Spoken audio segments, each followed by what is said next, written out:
Hi, I'm Lito. Welcome to Inside Jatheon Cloud video series.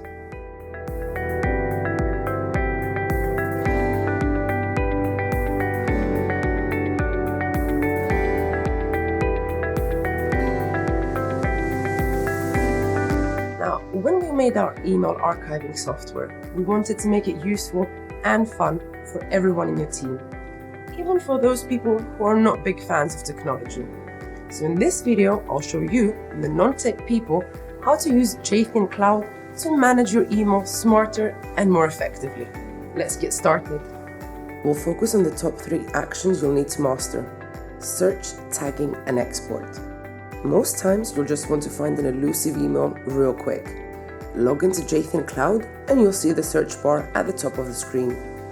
This is Jatheon's simple search, sufficient for common queries and day-to-day searches like yours. To start a search, type in the term you're looking for in the search box. Select the email fields you'd like to search through and choose the time frame from the date picker. If you ever need to do the search again, you can save it. Just give it a name and confirm.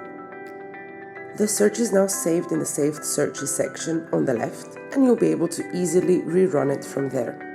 Even if you forgot to save it, it will appear under your recent searches here. You can rerun it from there as well. Now let's see how you can tag your first email. Personal tags are a convenient way to organize and group emails. Once you do a search and get your search results, you can apply tag to one or more emails.